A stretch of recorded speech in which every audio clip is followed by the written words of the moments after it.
యవ్వనంలో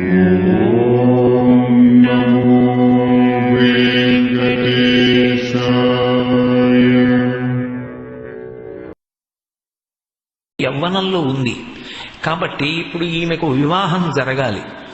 తండ్రివి నీవు కనుక యోగ్యుడైనటువంటి వరుణ్ణి నువ్వు నిర్ణయం చెయ్యాలి. చేసి ఈమెకు తగినటువంటి వరుణ్ణి చేకూర్చి దాంపత్య జీవనంలో గృహస్థాశ్రమంలో ప్రవేశపెట్టమన్నాడు. ఎప్పుడైతే అహల్యకి వివాహం సంకల్పం జరిగింది అని తెలిసిందో ఇంద్రాది దేవతలందరూ కూడా వచ్చారు. అందరూ వచ్చారు, ఆమె మాకు కావాలి అనుకున్నారు. అడిగారు బ్రహ్మగారిని. మనకి ఏదో అర్థం లేని రీతిలో రావు కావ్యాలు కానీ పురాణాలు కానీ మహాత్ముల జీవిత చరిత్రలు కానీ. స్వర్గలోకాధిపతి అయినటువంటి ఇంద్రుడు దానికి తగినటువంటి ప్రకాశంతో ఉంటాడు. కన్యపిల్ల మనస్సు ఆమె ఇంద్రుణ్ణి చూసింది. ఇంద్రుణ్ణి చూసి ఆమెకి ఇంద్రుడికి భార్య కావాలి అని మనసులో యథార్థమునకు చిన్న కోరిక కలిగింది. కానీ పిల్ల మనసు తండ్రి ఎరగలేదు. ఎరగకుండా నిర్ణయం చేశాడు.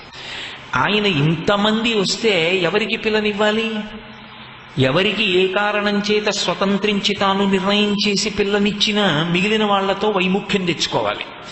ఎందుకు వచ్చిన ఇబ్బంది? ఆయన అన్నాడు, ఒక పరీక్ష పెట్టాడు. ఎవరు భూప్రదక్షిణం చేసి తొందరగా వస్తారో వారికి ఈ పిల్లనిచ్చి పెళ్లి చేస్తానన్నాడు. అమ్మ నీ మనసేమి? ఆయన అడగలేదు.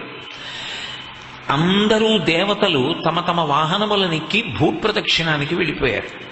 గౌతమ మహర్షి అక్కడ నిల్చున్నాడు. ఆయన కూడా గృహస్థాశ్రమంలోకి వెళ్ళవలసిన వాడేగా. ఆయన ఎదురుగుండా ఒక గోవు కనపడింది. ఆయన గోవుకి ప్రదక్షిణం చేసి బ్రహ్మగారికి వచ్చి నమస్కారం చేశాడు.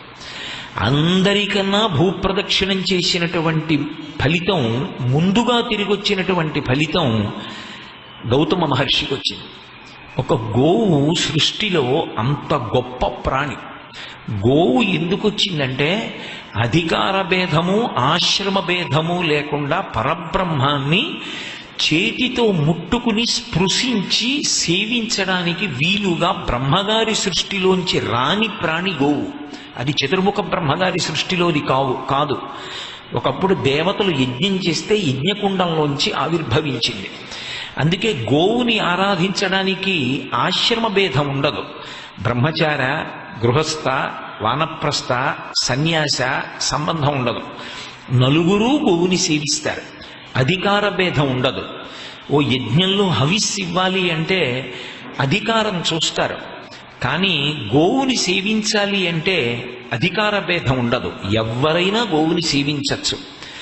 కాంచీపురం వెళ్ళి కామాక్షి పరదేవత అంతరాలయంలోకి వెళ్ళి నేను అమ్మవారికి అరటిపండు పెడతాను అన్నారనుకోండి, అలా అంగీకరింపబడదు. ఎందుకని అంటే దేవాలయ వ్యవస్థకు ఒక మర్యాద ఉంటుంది. దాని తేజస్సుని నిలబెట్టవలసి ఉంటుంది. అటువంటి ఆర్తి కలిగితే ఎలా తీర్చుకోవాలి అని అడిగారు. మీరు గోవుకి తీసుకెళ్ళి ఒక అరటిపండు పెడితే ఆ అరటిపండు గోవు తిన్నప్పుడు సాక్షాత్ కామాక్షి పరదేవత ఆ అరటిపండు తిన్నట్టే. గోవునొక్కదాన్ని సేవిస్తే మీరు ఈ దేవతని సేవించలేదు అన్న లేమి లోటు ఉండదు. గోవు యందు సమస్త దేవతలు ఉంటారు. అందుకే అన్నిటికీ ప్రత్యామ్నాయంగా వచ్చింది గోపూజ. ఎవరైనా చేయొచ్చు, ఎవరైనా ముట్టుకోవచ్చు, ఎవరైనా అరటిపండు పెట్టచ్చు. మంత్రం లేకపోయినా కూడా మీరు దానికి కాస్త పృష్ఠభాగంలో పసుపు రాసి బొట్టు పెడితే అది లక్ష్మీదేవి పాదాలకి రాసిన పసుపు పెట్టిన పారాణే అవుతుంది. అంత శక్తివంతమైనటువంటి ప్రాణి గోవు. అందుకే గుర్రానికి పూజ చేస్తారు పీఠాల్లో, హయపూజ అని, అశ్వపూజ అని. అశ్వపూజ పశుపూజ. గజపూజ చేస్తారు ఏనుక్కి, గజపూజ పశుపూజ. మీరు ఇప్పటికీ కామాక్షి మందిరంలో సుప్రభాతం వేళకి వెడితే అందరికన్నా ముందు కపిలగో వస్తుంది. కపిలగో పృష్ఠభాగాన్ని కామాక్షి వైపు ఉంచుతుంది. ఆ సమయంలో ఎక్కువ మంది ఉండరు. అర్చకులు ముందు గోవుకి పూజ చేసి పంపించేస్తారు. గోవు ఇలా వెళ్ళగానే గుర్రం వస్తుంది. గుర్రానికి పూజ చేసి పంపిస్తారు, ఏనుగు వస్తుంది. ఏనుక్కి పూజ చేసి పంపించేస్తారు.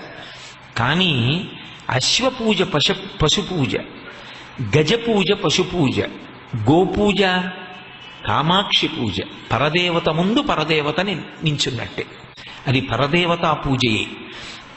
అందుకే గోవుకి ఉపచారమే తప్ప గోవు ఉపచారం ఉండదు ఇంకా.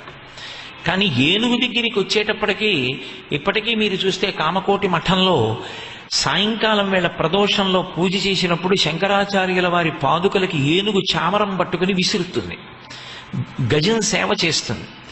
గోవు పరదేవతాస్వరూపిణి.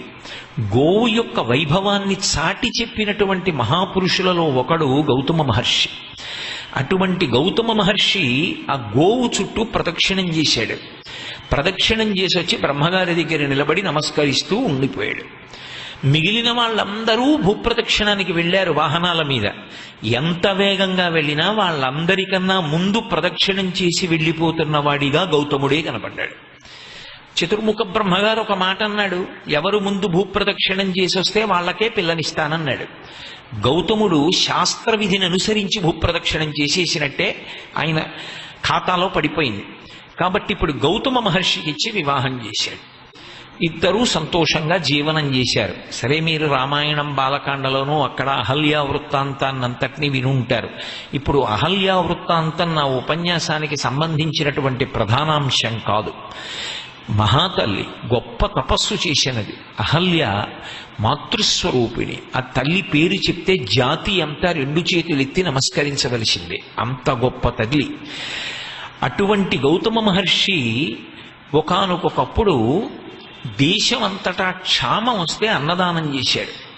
అన్నదానం చేయడం అనేటటువంటిది అంత ఉత్కృష్టమైనటువంటి దానం. ఎందుచేత అంటే అన్నం పెట్టడం చేతనే ప్రాణములు నిలబడతాయి. మీరు ఒక విషయాన్ని గమనించి ఉంటారు, అన్నం పెట్టేటప్పుడు అరమరికలు చూడరు, తారతమ్యం చూడరు. సహపంక్తి భోజనం అని ఒకటి ఉంటుంది, అక్కడ ఏ అరమరికలు ఉండవు, అందరూ కలిసి కూర్చుని భోజనం చేస్తారు. కార్తీక మాసంలో చేసేటటువంటి వనభోజనం అటువంటి భోజనాల్లో ఒకటి. మొట్టమొదట అది చేసిన వాడు ఎవరు అంటే భాగవతంలో కృష్ణ పరమాత్మ చేశాడు.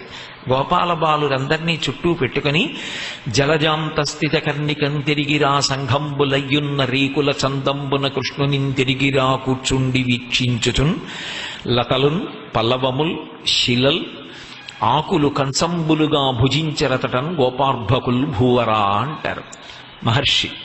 అలా అద్భుతంగా వనభోజనం చేసినటువంటి వాడు కృష్ణ పరమాత్మ, గోపాల బాలురు. అరమరికలు లేకుండా భోజనం చేస్తాం. ఈ భూమి విస్తీర్ణం ఒక అంగుళం పెరగదు, భూమి విస్తీర్ణం ఒక అంగుళం తగ్గదు. కానీ ఈ కోట్ల కోట్ల జీవరాశులు పెరుగుతూ ఉంటారు. మరి అన్నం ఎక్కడి నుంచి వస్తుంది అంటే